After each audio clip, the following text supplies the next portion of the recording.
Hello children, welcome in my channel cute learners. आज की इस वीडियो में हम करेंगे class 7th chapter number 2 Hindi दादी माँ। तो जो हमारा चैप्टर है वो दादी पे बेस्ड पूरा चैप्टर है, तो अब हम उसको पढ़ेंगे। कमज़ोरी ही है अपनी, पर सच तो यह है कि ज़रा सी कठिनाई पड़ते बीसों गर्मी बरसात और वसंत देखने के बाद भी मेरे मन में सदा नहीं तो प्राय अनमना सा हो जाता है। मेरे शुभचिंतक मित्र मुँह पर मुझे प्रसन्न करने के लिए आने वाली छुट्टियों की सूचना देते हैं और पीठ पीछे मुझे कमज़ोर और ज़रा सी प्रतिकूलता से घबराने वाला कहकर मेरा मजाक उड़ाते हैं। तो इसमें जो राइटर है वो कह रहे हैं कि ना कमज़ोरी ही है अपनी, मतलब अब वही कमज़ोर हो जाता है इंसान जब कि उनके साथ ऐसा बुरा करे, मतलब ऐसे उनके सामने से उनको अच्छा बोले, पीठ पीछे उनके साथ गंदा गंदा बोले कि ऐसा इंसान अच्छा नहीं है ये। वैसे ही कह रहा था कि मेरे शुभचिंतक मित्र थे, मेरे को तो बहुत अच्छे से बोलते थे मैं जब उनके साथ होता था, लेकिन अब जब मैं साथ नहीं होता तो वो मुझे इतने गंदे से बोलते हैं, इतने गंदे तरीके से कि मैं बहुत कमज़ोर हूँ, तो मैं इसलिए कमज़ोर पड़ चुका हूँ। मैं सोचता हूँ, अच्छा अब कभी इन बातों को नहीं सोचूंगा। ठीक है, जाने दो, सोचने से होता ही क्या है। पर बस मेरी आंखों के सामने शरद की शीत किरणें समान स्वच्छ शीतल किसी की धुंधली छाया नाच उठती है। तो इसमें कह रहे हैं, इसका पैरक का मतलब है कि जैसे कि अब वो कहते हैं कि अब मैं, चलो अब पक्का मैं सोचूंगा ही नहीं इस बात को, पर अब वो कहना चाह रहे हैं इस पैरा से, ये कहना चाह रहे हैं वो कि पर क्या करूं। अब अगर हम ये सोचेंगे कि हम इस बात को नहीं सोचे तो पर वो फिर भी हमारे दिमाग में आएगी, है ना। मुझे लगता है जैसे कवार के दिन आ गए हैं। मेरे गांव के चारों ओर पानी ही पानी की लहरें लहर रही हैं। दूर के सिवान बहकर आए हुए मोथा और साइब की अधगली घासें, गेहूँ और बन प्याज की जड़ें तथा नाना प्रकार की बरसाते घासों के बीज सूरज की गर्मी में खोलते हुए पानी में सड़कर एक विचित्र गंध छोड़ रहे हैं। अभी क्या कह रहे हैं, एक ना कवार हिंदी का महीना होता है, ठीक है। तो कह रहे हैं मुझे अब लगता है जैसे कि कवार के दिन आ गए हैं। मेरे गांव के चारों ओर पानी ही पानी लहर रहा है, मतलब ऐसे हर जगह पानी पानी है। दूर के सिवान बहकर आए हुए मोथा और साई की अधगली घास, यहाँ पे बता रहे हैं कि क्या क्या हो रहा है। तो अधगली घास हो रही है, मोथा और साई की छे और बन प्याज की जड़ें, नाना प्रकार की बरसाते घासों के बीच, ये सब बता रहे हैं वो सूरज की गर्मी में खोलते हुए पानी में सड़कर एक विचित्र अब जो सूरज की गर्मी होती है ना, उसमें जो पानी होता है ना वो गंदा हो जाता है जब वो ज़्यादा पड़ता है, तो सड़कर विचित्र गंध छोड़ रहा है, उसमें से गंध आ रहा है। तो अब एक गंध झाग वाला पानी बन जाता है ना, वो बन रहा है। जैसे कि आपने देखा होगा जब बारिश आ जाती है तो क्या होता है कि जब बारिश आती है तब एक जैसे आपके रोड वगैरह पे बीच बीच में से ऐसे गड्ढों में पानी जम के वो ब्राउन कलर का हो जाता है ना, वैसे ही ये बता रहे हैं झाग वाला पानी, ठीक है। रस्तों में कीचड़ सूख गया है और गांव के लड़के किनारों पर झाग भरे जलाशयों में धमाके के से कूद रहे हैं। वही अब मैंने जो आपको ये बताया है, तो और जो लड़के हैं वो उन पे कूद रहे धमाके की तरह, मतलब ऐसे जंप कर रहे हैं। अपने अपने मौसम की अपनी अपनी बात होती है। आशान में आम और जामुन ना मिले चिंता नहीं, आंगन में चिवड़ा और गुड़ ना मिले दुख नहीं, चैत के दिनों में लाई के साथ गुड़ की पट्टी ना मिले अफसोस नहीं, पर कवार के दिनों में इस गंध पूर्ण झाग भरे जल में कूदना ना हो तो बड़ा बुरा मालूम होता है। तो अभी कह रहे हैं राइटर कि ना जब कवार के दिन आते हैं तो हम ऐसे ना झाग वाले पानी में कूदते हैं। तो अभी कह रहे हैं अब हर महीने की अपनी अपनी बात होती है। अब जैसे कि देखो, आषाढ़ में आम और जामुन नहीं मिले तभी कोई बात नहीं, चलेगा। आंगन में चिवड़ा और गुड़ ना मिले तो भी कोई दुख नहीं है। चैत के दिनों में लाई के साथ गुड़ की पट्टी ना मिले तो भी अफसोस नहीं, पर जब कवार का महीना आता है इसमें वो गंधपूर्ण झाग भरे जल में कूदना ना हो तो बड़ा बुरा मालूम होता है, मतलब बहुत बुरा लगता है। मैं भीतर हुड़क रहा था, मतलब मैं अंदर से ही अंदर गुस्सा आ रहा था मेरे को। तो एक दिन की ही तो कूद सका था, मतलब एक दो दिन कूदे थे वो बस। नहा धोकर बीमार हो गया। फिर मैं नहा धोकर बीमार हो गया। हल्की बीमारी, ना जाने क्यों मुझे अच्छी लगती है। थोड़ा थोड़ा ज्वर हो, सर में साधारण दर्द हो और खाने के लिए दिन भर नींबू और साबुत। तो वो कह रहे हैं कि जैसे वो बीमार हो जाते हैं ना, वैसे भी उनको हल्की बीमारी तो पसंद है। जैसे सर में हल्का हल्का दर्द हो और थोड़ा थोड़ा ज्वर हो। ज्वर मतलब होता है सर्दी, ठीक है। और खाने के लिए सिर्फ नींबू और साबु मिले। लेकिन इस बार ऐसी चीज़ नहीं थी।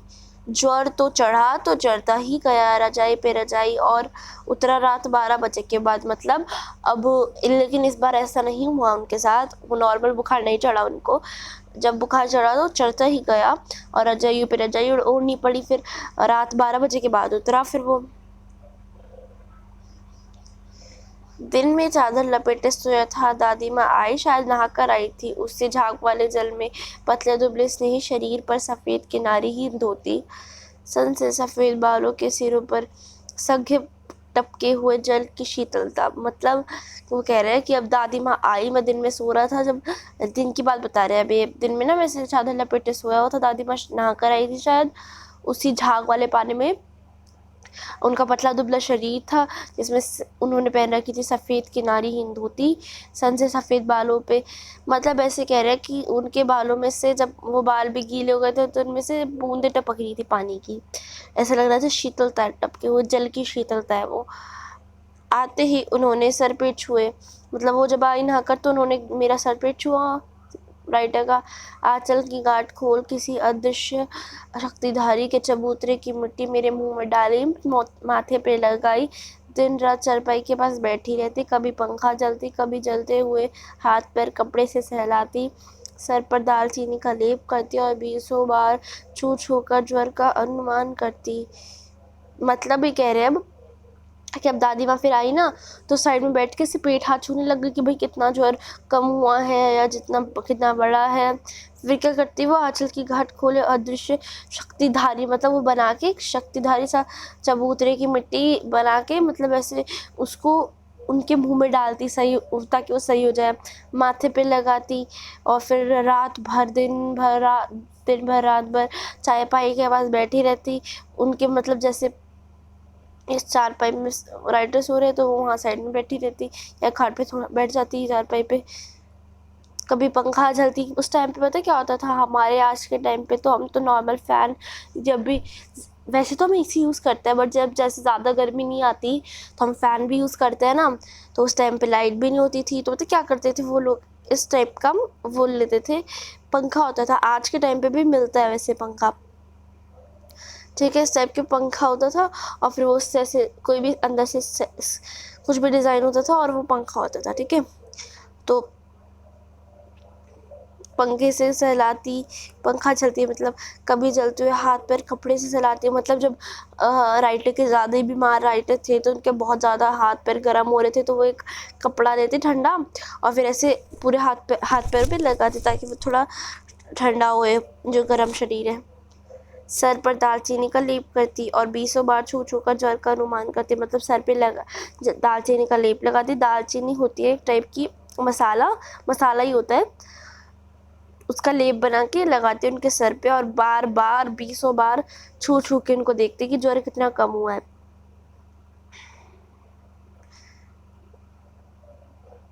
हांडी में पानी आया कि नहीं, उसे पीपल के छाल में झोंका कि नहीं, खिचड़ी में मूंग की दाल एकदम मिल तो गई है, कोई बीमार के घर सीधा बाहर से आ तो नहीं गया चला।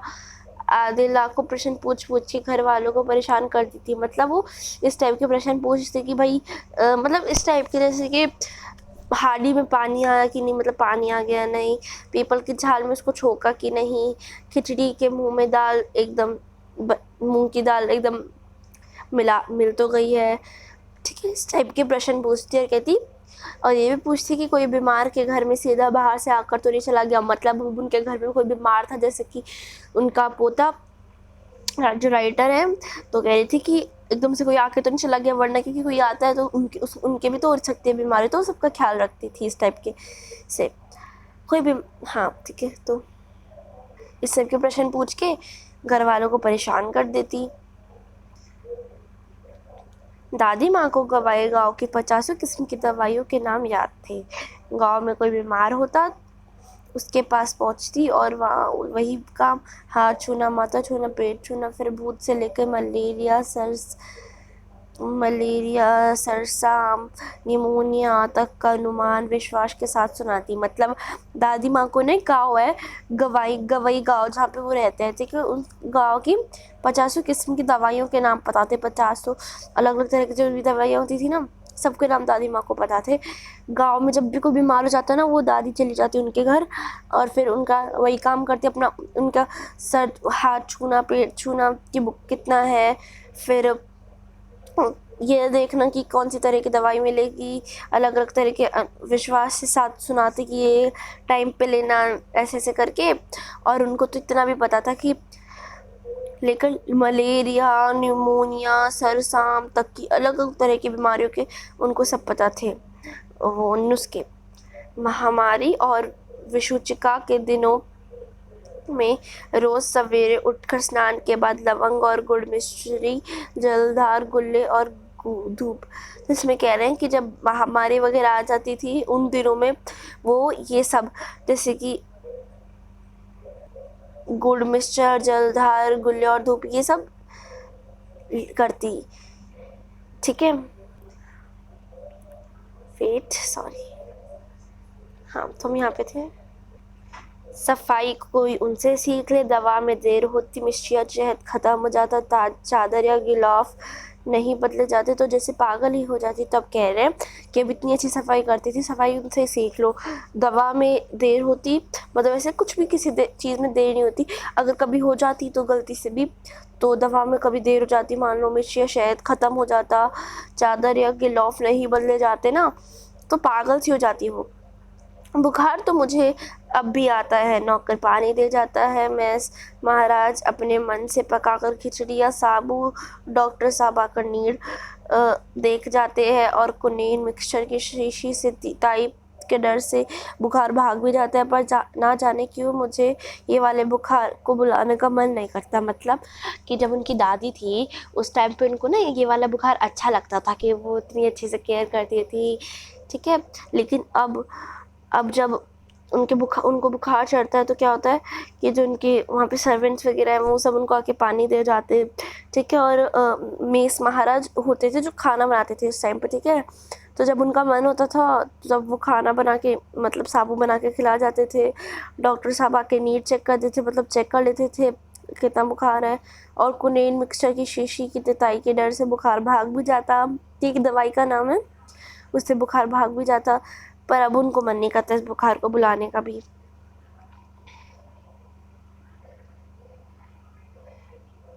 किशन भैया की शादी ठीक हुई, दादी माँ के उत्साह और आनंद का क्या कहना। दिन भर गायब रहती, सारा घर जैसे उन्होंने सर पे उठा लिया था। पड़ोसन आती, बहुत बुलाने के बाद दादी माँ आती। बहन बुरा ना मानना, कार परोजन का घर ठहरा, एक काम अपने हाथ से ना करो तो होने वाला नहीं। मतलब वो कह रहे हैं कि ना किशन भैया की शादी आ गई थी, कुछ दिन थे, तो दादी माँ बहुत उत्साह और आनंद के साथ, मतलब बहुत ऐसे रहने लग गई थी, उनका बहुत उत्सुक रहती, वो आनंद से रहती।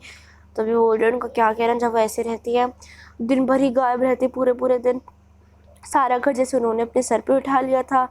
पड़ोसन आते उनके घर पे, बहुत बुलाने के बाद दादी माँ आती, फिर बोलती कि बुरा ना मानना, कार परोजन का घर ठहरा। मतलब ऐसे घर में ऐसे इवेंट्स वगैरह होते रहते हैं, एक काम अपने हाथ से ना करो तो होने वाला नहीं। कह रही कि एक काम मैं ना करवाऊँ तो होता नहीं है। जानने को तो सभी जानते थे कि दादी माँ कुछ करती नहीं है। कह रहे हैं कि अब दादी माँ ना कुछ नहीं करती थी, बस वैसे ही बोलती थी कि सब जानते हैं बात। पर किसी काम में उनकी अनुपस्थिति वस्तुत विलंब का कारण बन जाती। मतलब जैसे कि अब देखो वो अब कुछ काम करा रही है तो अब वो गलत हो जाए तो वो कारण बन जाती दादी माँ की, इन्होंने गलत करवाया है। उन्हीं दिनों की बात है, मतलब किशन भैया की शादी की बात है। एक दिन दोपहर में को मैं घर लौटा, बाहर निक्सन में दादी माँ किसी पे बिगड़ रही थी। देखा पास के कोने में दुबकी रामी की चाची खड़ी थी। तो ना होगा धन्नो रुपए में सूद के आज दे दे, तेरी आँख में तो शर्म ही नहीं है मांगने से। समय तो कैसी आई थी, पैरों पर नाक रगड़ती फिरी, किसी ने एक पाई भी ना दी। अब लगी है आजकल करने, फसल में दूंगी। अब क्या तेरी खातिर फसल कटेगी। तब कह रहे हैं कि ना जब राइटर आए घर पे तो देखा कि बाहर एक निकसान में दादी माँ ना किसी पे बिगड़ रही थी, किसी से मतलब झगड़ा कर रही थी।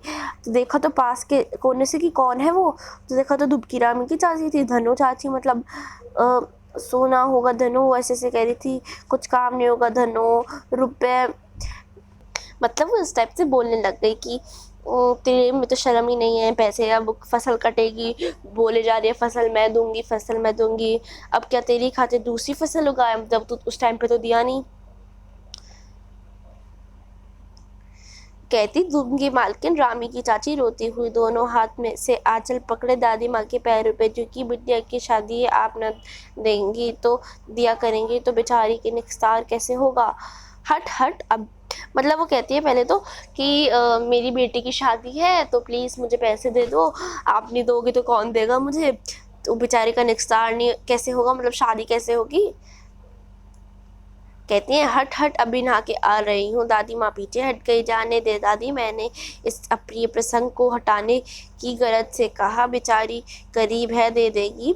तो कहते हैं मतलब कहते हैं प्रसंग मतलब जब ये जो इवेंट हुआ है इसके बारे में बता रहे हैं कि अभी इस प्रसंग को हटाने की, जैसे ये सब हुआ है ना, इसको हटाने के लिए दे दे, बेचारी कभी दे देगी, रामी की चाची वापस दे देगी, राइटर कह रहे थे अपनी दादी माँ से।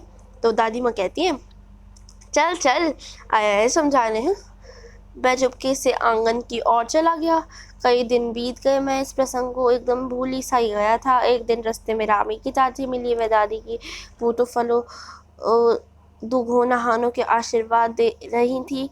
मैंने पूछा क्या बात है धन्नो चाची, तो उसने कहा कि उरिन ही है बेटा, भगवान भला करे हमारी मालकिन का। तो पता क्या होता है, तो वो राइटर एक दिन घूम रहे होते हैं, तो वो इस जो इवेंट हुआ था अभी जब लड़ाई वड़ाई हुई थी तो इसको भूल गए थे। तो एकदम से रास्ते में रामी की चाची मिली, तो वह दादी को पूतो फूलो नहानों का आशीर्वाद दे रही थी, मतलब आशीर्वाद दे रही थी। तो उन्होंने पूछा राइटर ने कि क्या हुआ धनु चाची, तो कहती हैं कि भगवान भला करे हमारी मालकिन का, मतलब दादी माँ का भला करे भगवान। कल ही आई थी, पीछे की सभी रुपया छोड़कर ऊपर से 10 रुपए का नोट दे के बोला, देखना धन्नो, तेरी जैसी तेरी बेटी वैसी मेरी बेटी, 10-5 के लिए हंसाई ना हो, देवता है बेटा देवता। तब वो कहती हैं वो धन्नो उनकी चाची की बेटा कल ही आई थी मैं, और फिर मैंने उन्होंने मेरे को डांट वाट के फिर मेरे को पैसे भी दे दिए, 10 रुपये का नोट भी दे दिया साथ में बेटी की शादी के लिए। फिर बोला उन्होंने कि जैसी तेरी बेटी वैसी मेरी बेटी भी है, देवता है बेटा देवता, ठीक है। तो ऐसा बोला उन्होंने। फिर बोला राइटर ने, उस रोज मैं बहुत डांट खा रही थी आप। मैंने पूछा, मतलब उन्होंने पूछा उस दिन तो आप बहुत डांट खाई जा रही थी उनसे। वह तो मतलब डांट रही थी आपको, वो कहती फिर धनु चाची, वह तो बड़े लोगों का काम है बाबू, रुपया देकर डांटे बिना तो क्या लाभ, मतलब जो बड़े होते हैं वो ऐसे डांट वाट के फिर भी दे देते हैं बाद में, समझा के। फिर मैं मन ही मन इस सड़क पर हंसता हुआ आगे बढ़ गया। वो फिर ऐसे हंसते हंसते फिर चलने लग गए। किशन के विवाह के दिनों की बात है, मतलब किशन जो था ना उनके विवाह के दिनों की बात चल थी कि विवाह के 4-5 रोज़ पहले ही औरतें रात भर गीत गाती। विवाह की रात को अनबना भी होता। यह प्राय एक ही कथा का हुआ करता था। उसमें विवाह से लेकर पुत्रों प्रति तक के सभी दृश्य दिखाए जाते थे। सभी पाठ औरतों ही करती थी। मैं बीमार होने के कारण बारात में ना जा सका। मेरा भाई दालान में सो रहा था। राघव दालान में सो रहा था। वह भी बारात जाने के बाद पहुंचा था। औरतों ने उस पर आपत्ति लगाई। तब क्या कह रहे हैं कि ना, जैसे कि किशन भैया की शादी के टाइम था तो उस टाइम पे ना औरतें जो है ना वो क्या करती थी, कोई वो करती थी जैसे कि शो करती थी, वो नाटक वाटक, ठीक है, नाटक वाटक होता था उस टाइम पे, अभी भी होता है वैसे। तो ना फिर नाटक था तो उसमें से बच्चों को मना कर रहे थे वो भगाने के लिए। तो जो राघव है उनका मेरा भाई, वो वहाँ पे सोया हुआ था। तो औरतें डांट रही थी कि इसकी आपत्ति लगा रही थी। तो दादी माँ बिगड़ी। दादी माँ ने बोला, लड़के से क्या पर्दा, लड़के और बरहा का मन एक सा होता, मतलब लड़के और भगवान एक जैसे होते हैं, ऐसे क्यों कर रहे हो बच्चों के साथ, इस टाइप से बोली।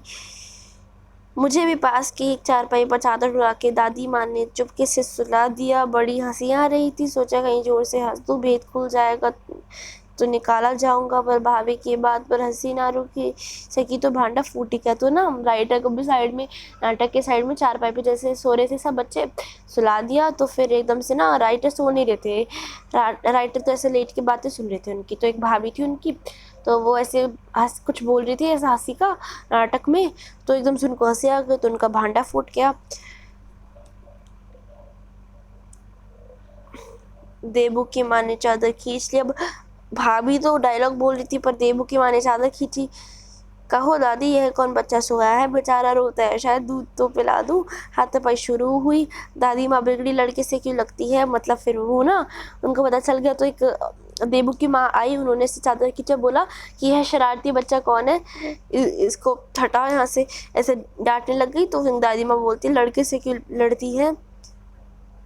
सुबह रास्ते में देबू की माँ मिली, कल वाला बच्चा भाभी। मैं वहाँ से ज़ोर से भागा और दादी माँ के पास जाकर खड़ा हो गया। वस्तुत किसी प्रकार का अपराध तो हो जाने पर जब हम दादी माँ की छाया में खड़े हो जाते हैं, अभ्यदान मिल जाता है। मतलब वो कह रहे हैं कि रास्ते में ना फिर वो सुबह जा रहे थे तो उनको देबू की माँ वापस मिल गई, तो फिर वो वापस उनको डांटने लगे। तो एकदम से राइटा भागा और अपनी दादी की माँ की पीछे जाके छुप गए। तो कह रहे जब भी हम कुछ ऐसा कर देते हैं तो दादी माँ के जब पीछे जाते हैं तो एक ऐसा लगता है हम अमृत आ चुके हैं, अमृत में जा चुके हैं। तो मैंने आपको ये चैप्टर भी यहाँ तक करवाया। तो कल और या फिर कभी जब मैं सेकंड पार्ट बनाऊंगी मैं वहाँ यहाँ से लेके फिर मैं आपको पूरा चैप्टर कंप्लीट करवा दूंगी। तो आज की वीडियो में इतना ही। Thank you, bye.